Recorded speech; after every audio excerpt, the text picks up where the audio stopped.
നിയമമണ്ഡലത്തിലെ വികസന സംവാദത്തിൽ നിന്ന് ഒഴിഞ്ഞുമാറി NDA സ്ഥാനാർത്ഥി രാജീവ് ചന്ദ്രശേഖർ. സംവാദമല്ല, ജനങ്ങളുടെ പ്രശ്നമാണ് പ്രധാനമെന്ന് രാജീവ് ചന്ദ്രശേഖർ പറഞ്ഞു.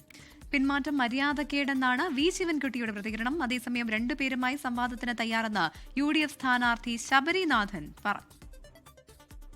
നിയമമണ്ഡലത്തിലെ വികസന ചർച്ചയ്ക്ക് മന്ത്രി വി ശിവൻകുട്ടിയെ വെല്ലുവിളിച്ച് രംഗത്തെത്തിയത് BJP സംസ്ഥാന അധ്യക്ഷൻ കൂടിയായ NDA സ്ഥാനാർത്ഥി രാജീവ് ചന്ദ്രശേഖരനാണ്. എന്നാൽ ശിവൻകുട്ടി സംവാദത്തിന് തയ്യാറെന്ന് അറിയിച്ചതോടെ രാജീവ് ചന്ദ്രശേഖർ നിലപാട് മയപ്പെടുത്തി. സംവാദത്തിന്റെ സമയം നിശ്ചയിച്ച മുഖ്യമന്ത്രിയെയും വി ശിവൻകുട്ടിയെയും പിന്നീട് അറിയിച്ചുകൊള്ളാമെന്നാണ് രാജീവ് ചന്ദ്രശേഖരന്റെ പ്രതികരണം. എല്ലാത്തിനെ കുറിച്ച് എനിക്കൊരു അഭിപ്രായമുണ്ട്, മറുപടിയുണ്ട്. പക്ഷേ വെറുതെ അതും ഒരു മെയിൻ ഇഷ്യൂ ആക്കി ജനങ്ങളുടെ ശ്രദ്ധ തിരിക്കരുതാണ് എൻ്റെ ഒരു അഭ്യർത്ഥന. ശിവൻകുട്ടീൻ്റെ ഒപ്പം സംവാദം ഞാൻ ചെയ്യാൻ തയ്യാറാണ്. അദ്ദേഹം 29-ാം തീയതി ഒരു ഡേറ്റ് എന്തിനു തീരുമാനിച്ചു? പ്രധാനമന്ത്രി വരുന്നുണ്ട്, ആ ദിവസം നോക്കിയിട്ടാണ് അദ്ദേഹം ഡേറ്റ് വെക്കുന്നത്. പക്ഷെ ഞാൻ ആ വിവാദത്തിൽ പോകാൻ താല്പര്യമില്ല. രാജീവ് ചന്ദ്രശേഖരന്റെ നിലപാട് മര്യാദകേടെന്ന വി ശിവൻകുട്ടി. സംവാദത്തിന് എന്നെ വെല്ലുവിളിക്കുക, ഞാനത് സംബന്ധിച്ച് സമയം നിശ്ചയിക്കുക, സ്ഥലം നിശ്ചയിക്കുക.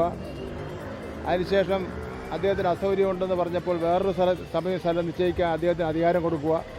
അതിനുശേഷം കാലുമാറി വർത്തമാനം പറയുന്നത് ഒരു മര്യാദകേടാണ്. രാഷ്ട്രീയ സംവാദത്തിന് തയ്യാറാണെന്ന് അറിയിച്ച UDF സ്ഥാനാർത്ഥി KS ശബരിനാഥനും രംഗത്തെത്തി. ഞാൻ സംവാദത്തിന് വേണ്ടി ഒരു കാര്യം തയ്യാറാണ്. ഒരു സൈഡിൽ രാജീവ് ചന്ദ്രശേഖരനും ശ്രീ ശിവൻകുട്ടി ഒരുമിച്ച് നിൽക്കണം, ഒരു സൈഡ് ഞാൻ നിൽക്കാം. കാരണം PM ശ്രീ പദ്ധതി അടക്കം ഇവിടെയുള്ള ലേബർ കോഡുകളടക്കം ഒപ്പിട്ട മന്ത്രിയും ഒപ്പിടാൻ പ്രേരിപ്പിച്ച BJP പ്രസിഡന്റുമാണ് ഒരുമിച്ച് നിൽക്കുന്നത്. തെരഞ്ഞെടുപ്പിന് ദിവസങ്ങൾ മാത്രം ബാക്കി നിൽക്കെ ഡീലാരോപണത്തിനൊപ്പം നിയമത്തെ വികസന സംവാദ വിവാദവും ചർച്ചയാവുകയാണ്.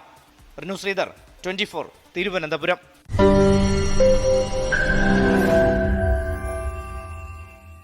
ലോകത്തെവിടെയായാലും ഏത് സമയത്തും 24 വാർത്തകളും ഓഗ്മെന്റഡ് റിയാലിറ്റി പാക്കേജുകളും എക്സ്പ്ലെയിനറുകളും വിശദമായി കാണാൻ ഞങ്ങളുടെ YouTube ചാനൽ നിങ്ങൾക്ക് സബ്സ്ക്രൈബ് ചെയ്യാം.